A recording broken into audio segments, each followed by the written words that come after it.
Please welcome Auggie Smith.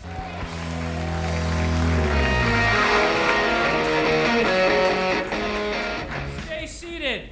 Thank you for nearly sustaining that till I got to the microphone. How about again for the show? Are you kidding me? Sure. Darn right. Welcome back to Open Bar's continuing celebration of Black History Month.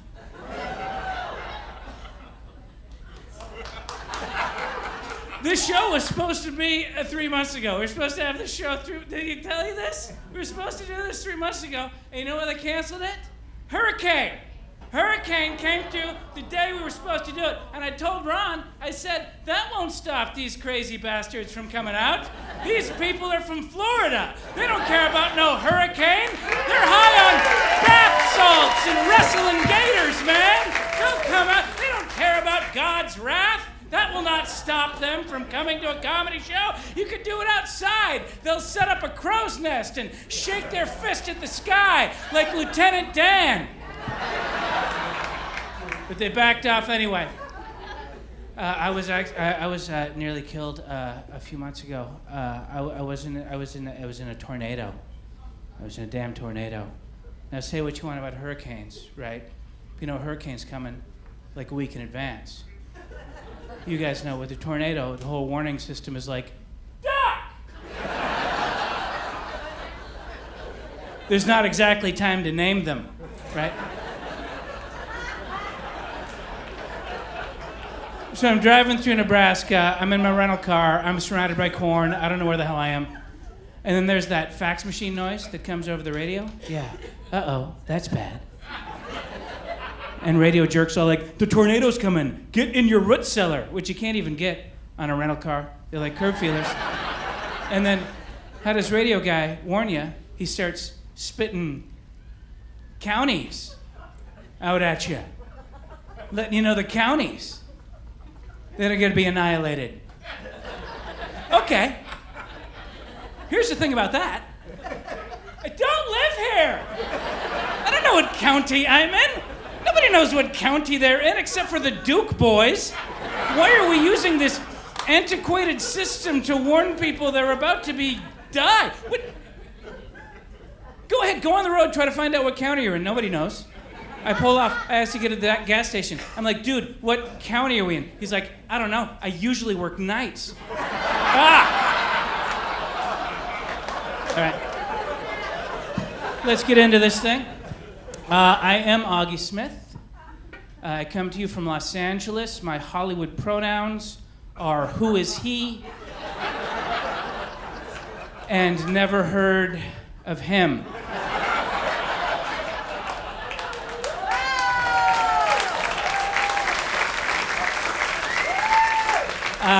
What do you need to know about Auggie Smith? Great question. So the wife and I, we just celebrated our 11th wedding anniversary. Thank you. That's sweet of you to say. I know it's not a big one. But we didn't do anything for the 10th, so we wanted to do something big, right? So she wanted to go to Australia, and I wanted a hot tub. So we compromised and had 3 children.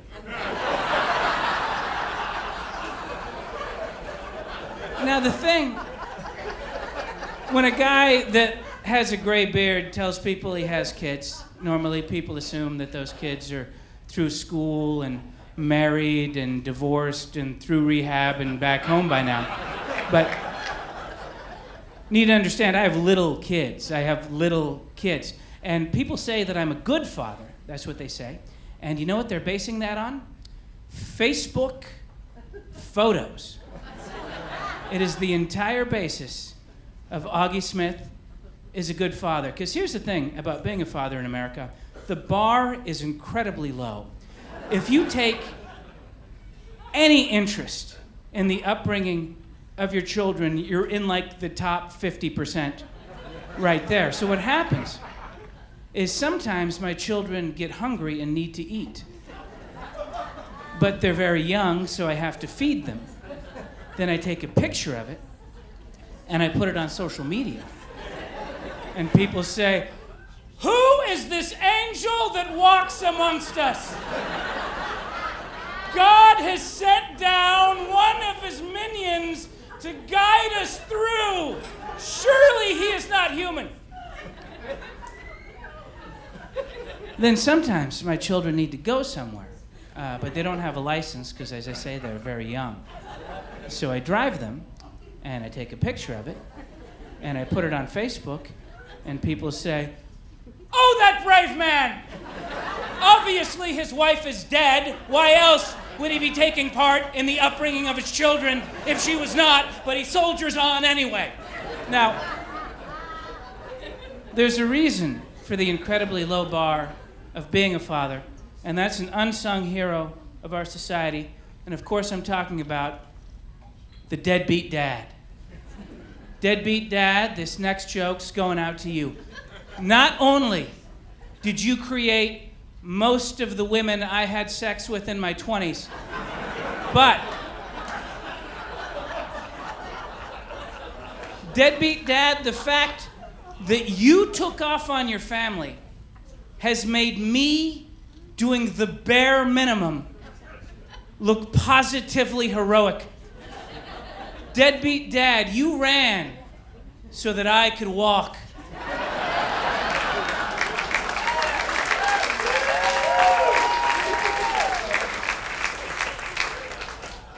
Got to pull a great joke on the wife, my favorite joke. This last kid. When you get a woman pregnant, you have to go to a baby supply store. They have baby supply stores, right? And so we go to the baby supply store, and we're looking for baby thermometers, right? And she's in one aisle, and I'm in the next aisle. And she yells over to me, "Do you want oral or rectal?" So I yell back, "If you had asked me that question 5 months ago,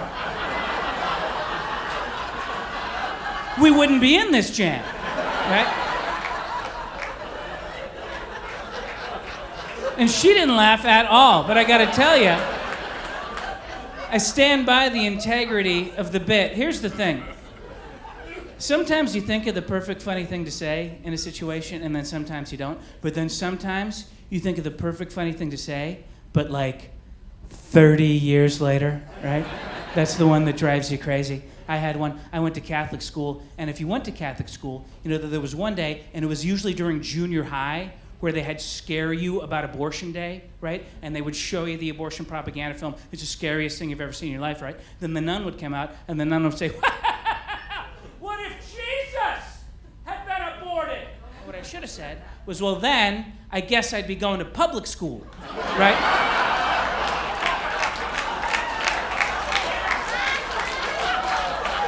And then, all the kids would have laughed. And I would have been really popular instead of whatever I was. And I wouldn't need the love and attention from strangers every night. And I wouldn't even be here right now. It's crazy like that. My first ever job is I used to wash dishes at Red Robin, and it's not as glamorous as it seems. And I hated it. So like a lot of young men, I would drink before I went into work, right? I remember one day, my manager was like, "Hey, you've been drinking." And I said, "I have to drink. You guys drug test me."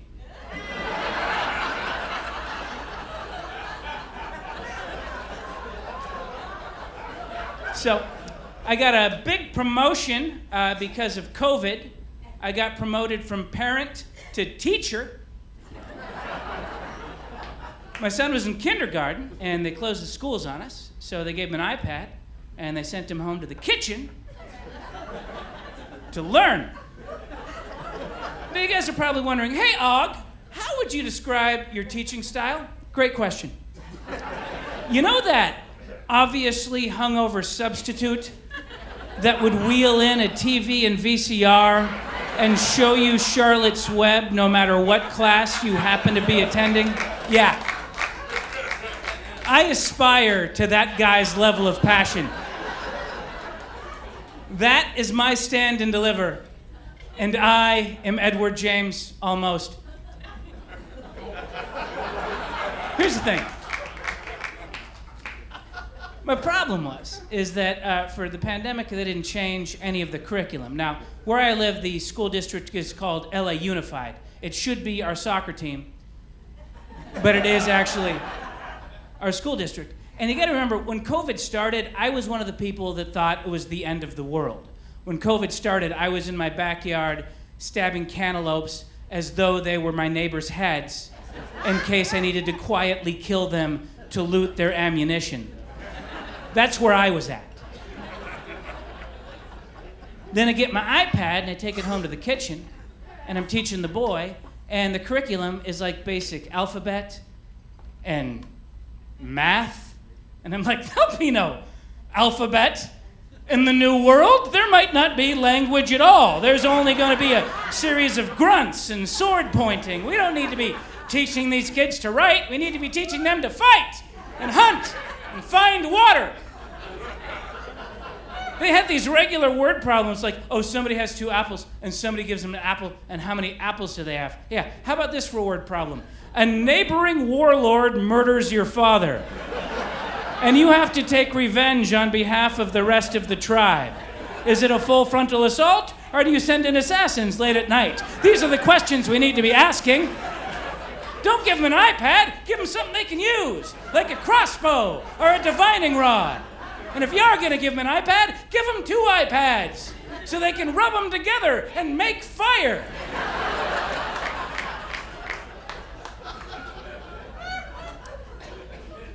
Kids are back in school now. Oh, the woke mob came for my school. They want us to change our team name.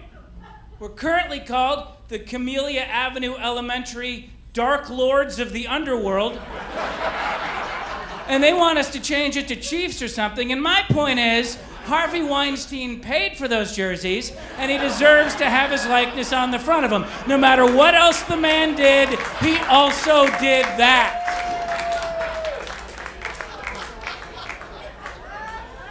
Here's the thing, public school.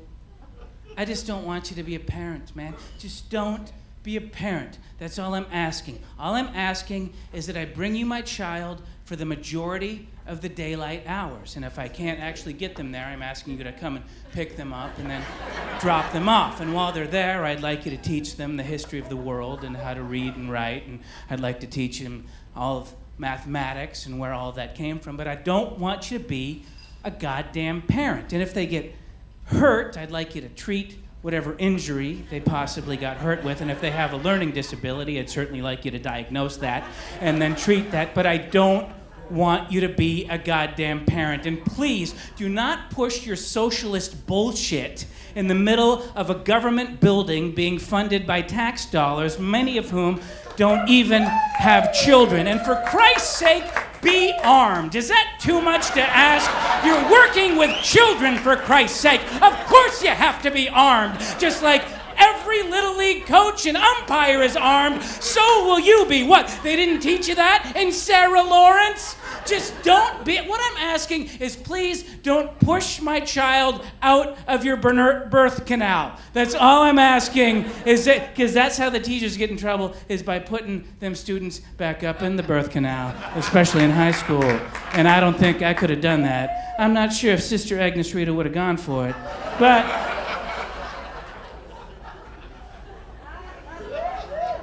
it was a weird joke. You guys went with it. Don't worry. All right. You guys ready for a crazy LA story? Here's a crazy LA story. Here's why you should enjoy your home here in Florida. You guys ready for this? We were a victim of crime. You guys ready for this one? We got home invaded. Invaded, yeah. Check this out. It's 6 o'clock at night. 6 o'clock at night. The wife's in the kitchen. The kids are in the backyard. This is when there was only 2 kids. They're in the backyard.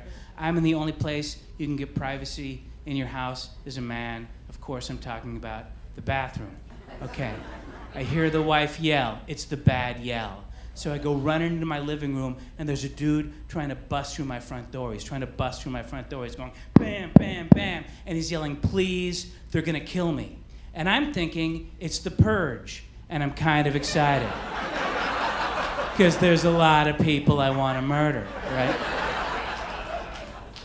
So he's going bam, bam, bam, and I want to yell something tough, but I don't have any air in my lungs. You ever have that happen where it's just like a surprise to you, so you're just yelling out of your throat, so what came out is, like that, I think probably just confused the whole situation to begin with. So I asked the wife where the kids are. She says they're in the backyard, and she runs back to get them, and I run into the bedroom to hide.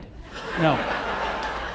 I went and I grabbed our quickest home defense, and our quickest home defense is something called bear spray. Now, bear spray is exactly that. It is spray designed to deter bears, all right? So I grab a bear spray, and I go running back through the house, and as I'm doing this, he stops banging on my front door, the bad guy, and he runs around to the driveway, and he's running up towards my backyard, because there's a gate there. As I come out the back door, I meet him at the gate, and I got my bear spray in my hand, and first of all, you need to know the demographics of my neighborhood, okay? This is an important part that I didn't tell you about. Okay, my neighborhood is Mexican, Central American, Armenian, and my family.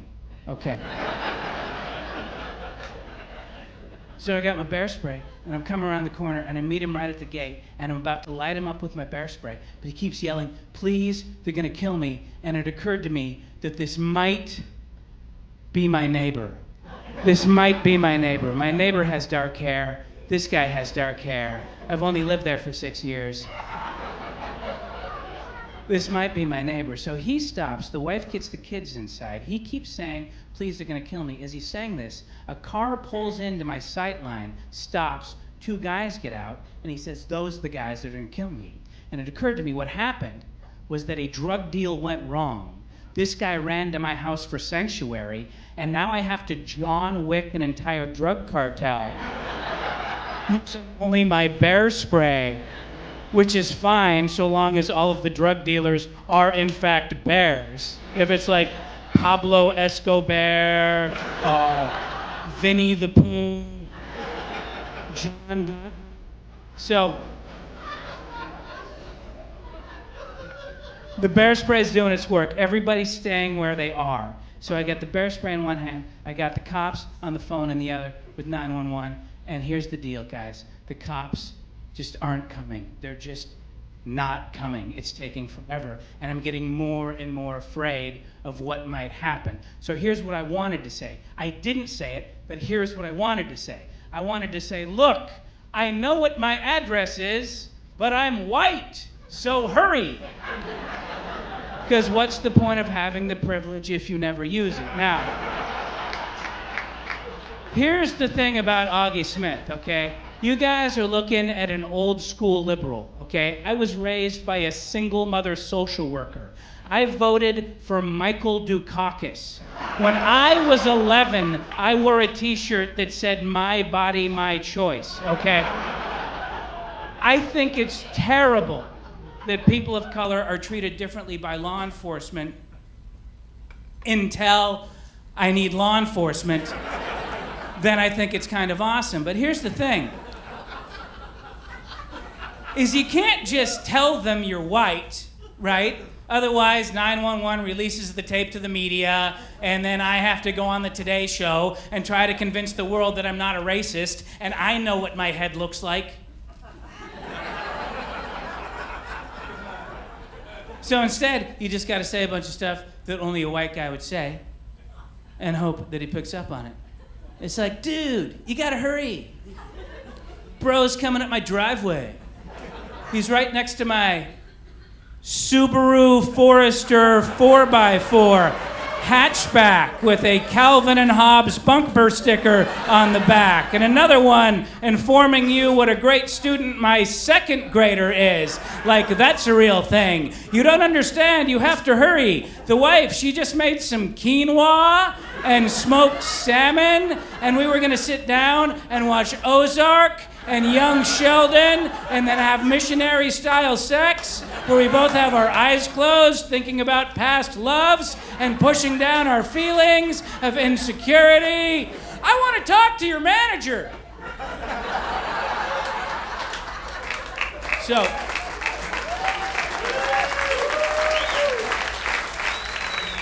the cops finally show up, and I find out what actually was happening. Okay. The guy trying to break into my house was a bad guy, okay? He was a burglar. But the guys in the car that I thought were the drug cartel were my actual neighbors that had caught this guy breaking into their house and were chasing them around the neighborhood. I know this because 20 minutes after the cops left, the drug cartel brought me a beautiful plate of baklava to thank me for catching the bad guy. And when they brought me the stuff, I said, yeah, you know, the guy thought you were going to kill him. And they said, oh yeah, we were going to kill him. So I did, in fact, save his life. But here's my favorite part of the whole story. If you remember, it started with me in the bathroom. Okay. Now, have you ever done that thing where you go to pull up your pants, but you miss your underwear? Like your pants keep going, but your underwear stay right here, you know, and they kind of bunch you up right there. Now, normally you can fix this right away, but normally you're not in a home invasion. Now, the second thing I found out about myself in a home invasion is that apparently I have very little time to zip up my fly. What I'm trying to tell you is that the entire incident went down with my penis and one of my testicles on the outside of my pants, which I think had to add a little bit to the intimidation when I came around the corner with my bear spray. You came to the wrong house, man! Get on your knees! This thing is built for a grizzly!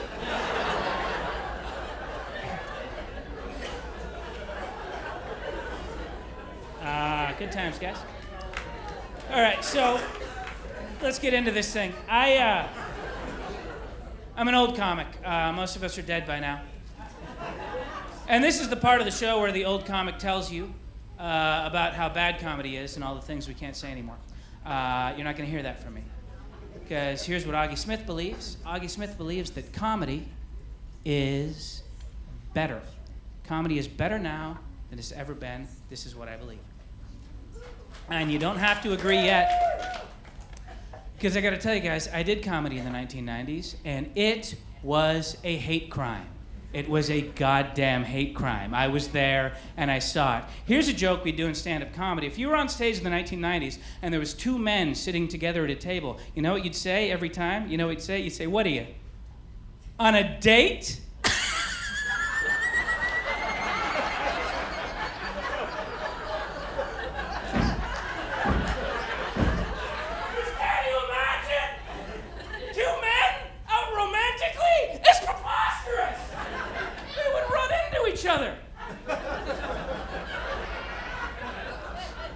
And then one day we realized there was something called gay people, and they had a shitload of disposable income. And if we didn't crap on them every night, maybe they'd come and support our shows. Here's a real joke that existed in stand-up comedy. I knew 5 guys did a version of this joke. The joke would start with the comedian in San Francisco. Now, if I started a joke in San Francisco, you might think, oh, he's gonna do a joke about the invention of the blue jean, perhaps. In the 90s, it meant one thing. It meant gay. I was in gay. And then the comic would tell a story about being in a very gay section of gay, and he would drop something of value, normally his keys or his wallet. And here comes the punchline. So I had to kick it all the way back to my car. Who knows why that's funny? It's funny because we're the comedian to stop and retrieve said lost article. Well, then a pack of roving homosexuals would appear from the darkness like Jawas, converging on his bloated road comic ass, pushing each other out of the way like kittens around a bowl of milk, because that's the way gay sex works. None of it's consensual. You have to wait for shitty road hacks to drop their wallet so you can gang rape them. What do you mean I can't do that joke anymore? You can't even flirt anymore. Used to be, if you liked the way a woman looked, you'd tell her. out the window of a moving car as she was walking to church with her family. And they loved it. They loved it! You can't even sniff their hair anymore! You remember the 90s? We were sniffing heads right and left. Not aggressive, just curious. Like Planet of the Apes. How's a woman supposed to know whether or not she has great tits if I can't tell her?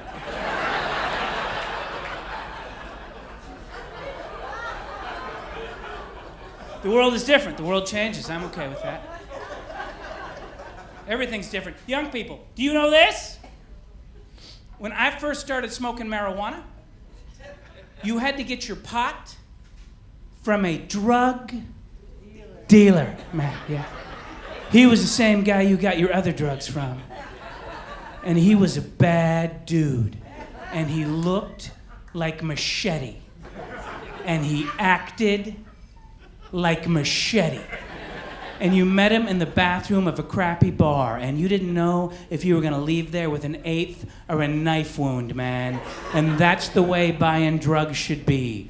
Drugs are bad for you. In order to enjoy the high, you should have to possibly be killed while procuring them. That's what I believe. Now, my weed dealer / barista just hoverboards to my house with a quarter-ounce wrapped in a flyer for his crappy hipster tribute band, Petty Cash and Evening with Eddie Money, because we've changed our views on this particular drug. Most states, you can just go to a store and buy marijuana now. And by the way, you're welcome. I lived in Oregon when we passed the first ever medical marijuana bill. And if you know your drug history, you know these bills had a way to go. The first ever medical marijuana bill, they said, okay, if you're sick, you can have the marijuana, but there was a bit of a caveat. You're not allowed to buy it. Yeah. You were expected to grow it yourself. That's great news. 90-year-old stroke victim? Yeah. If you can stop the tremors in your hand long enough to tend to your hydroponics experiment, well, then you can have the only herb that takes away your searing pain and gives you an appetite. Look, either it's a drug or it's not a drug. Either it's medicine or it's not medicine. If it's medicine, you can't make sick people make their own medicine. We don't take diabetics to the rainforest and say, hey, your insulin's out there somewhere. You want to live, don't you, fatty? Grow, grow, grow. This is America, where we put the farm and pharmaceutical. We could just give it to you, but then what would you have learned? Nothing.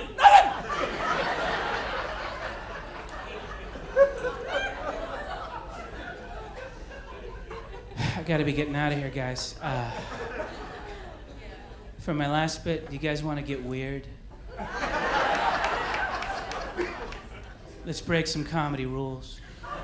I know all the comedy rules because I've been doing stand-up comedy for 32 years. I've been funny for 11 of those 32 years, and you guys got lucky because it was not consecutive.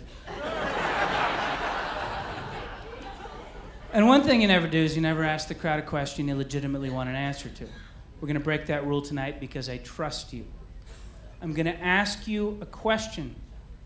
And if you feel your own answer, go ahead, yell it out. You don't have to raise your hand. If you don't feel it, that's fine too, because this is a very general, very vague question, but maybe, it is the question. And what I want to know tonight, open bar, is what are you looking for in this lifetime? What specifically brings you happiness?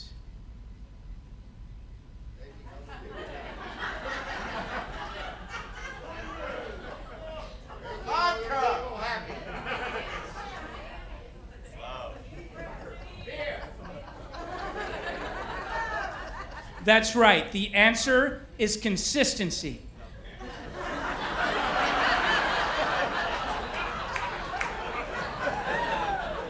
And in my life, America, I have found one thing that we can count on 100% of the time. That thing that we can count on 100% of the time is the emergency broadcast system. It works 100% of the time. Go old school. Get in your car and turn on the radio. And I ain't talking about no Sirius, no XM, man. I'm talking about the radio. There's an actual law where once a week they stop everything, and you're going to hear this. Okay.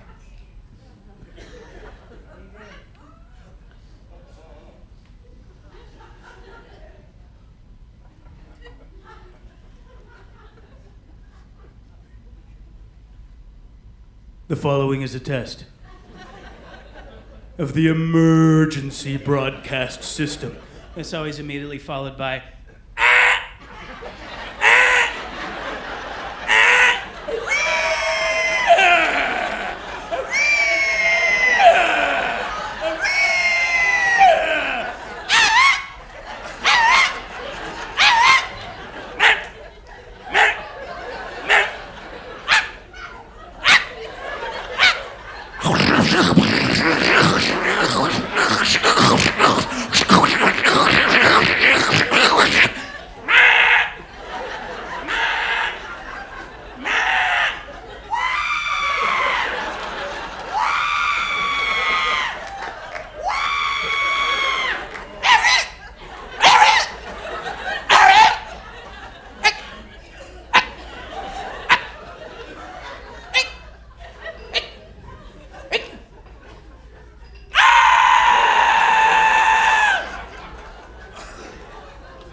and then you know everything's right with the world. Because that is the sound of that machine in perfect working order. When the aliens attack, that is the sound our government has devised to galvanize us in battle against our would-be conquerors. But here's the deal. They tell you right away it's a test, right? They say it's a test. If it worked every time, why would it need a test? I mean, eventually, it's got to happen, right?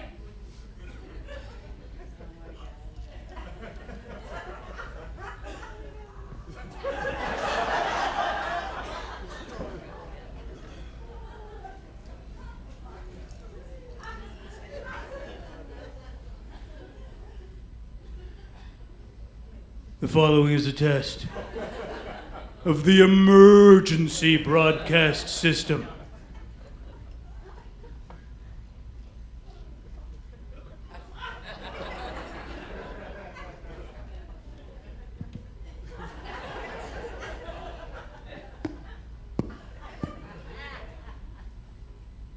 Oh, good God, what did he do? What did he do? Goddamn interns. I left him in here for 10 minutes. 10 minutes. What could he have done? 17 years I've done this job. Nothing's ever gone wrong with it. The boss's idiot nephew comes back from Columbia. Oh, Columbia, it's in the Ivy League. Ever heard of it? He must know about your job. Then you know about your job. So let's just let little Richard take over in your goddamn office for a little while. What's the worst thing that could happen? Well, I'll tell you the worst thing that could happen is that nothing can work and everything would be wet. Why is it wet? Ricky! Ricky! Did you spill Sprite on the emergency broadcast system? Ricky, get off your phone. Get off your phone, Ricky. God damn it, you're at work now. This is what your generation doesn't understand. Is that you have this smartphone and you have all the reliance on it. You have some knowledge of the universe in your pocket. So you think that you don't need to have any knowledge because you need to know something. I'll just ask the magic man in my pocket and he can tell me to do whatever I need to do so I can just be an idiot the rest of my life. But here's the thing is that you do need to know things. And one thing you need to know is that you don't spill Sprite on the emergency broadcast system. Ricky, get off your phone! What you doing, Ricky? You sending out a picture of your dick? Is that what you're doing? Yeah, that's what your generation's known for, is the dick pic. Way to go on that one, by the way. Yeah.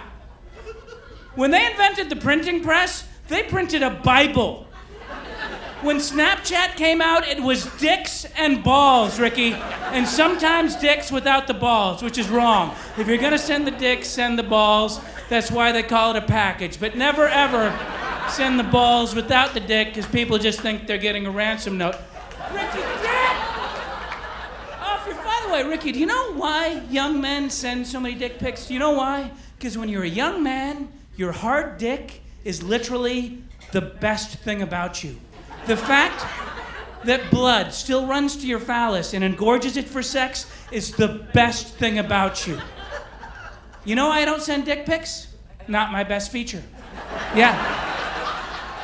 If there was a phone that captured your natural empathy for your fellow man, I'd be all over it. Unfortunately, Steve Jobs never got around to that. He was too busy ignoring his daughter. Ricky, get off your phone! What you doing, Ricky? You gonna send out one of your hot fire political opinions over the social media? You gonna burn down the world with your thoughts, are ya? Yeah, here's the problem with that one. You've blocked or unfriended anybody that even slightly disagrees with you at this point. So now when you send out one of your hot fire political opinions, you're just masturbating into the void to hear how smart you are from like-minded people that would never ever question any goddamn thing you say. I know, right? I know, right? I know, right? I know, right? I know, right? It's the conversation! Holy shit, young liberals, you have so missed the point of being liberal. The idea of liberalism is to take in new ideas and possibly change your views that you have. When you burn down a college so that somebody can't speak, that isn't liberal. Saying that somebody can't have a job for shit they said 15 years ago, that isn't liberal because it doesn't account for personal growth. And another thing, stop adding shit to LGBTQ. God damn it. It's confusing now. There are 2 Qs, 2 goddamn Qs. There are 7 Q words in the entire English language. And you need 2 of them? Bullshit! You know what the other Q is, Ricky? You know what the other Q is? It's questioning. Questioning! You know how I know that's not a protected group? Yeah, because it's everybody. Okay, Ricky? Everybody questions their sexuality all the time, Ricky. I have a wife and kids, but every time Zac Efron takes off his shirt, I want to have sex with his butthole, Ricky. With his perfectly round, beautiful butthole that probably has a healing light that emanates from it, like the briefcase in Pulp Fiction, and it would fix my prostate and make it so I could drive at night again. Ricky, get off your phone! This has been a test of the emergency broadcast system. Thanks very much. I've been Auggie Smith.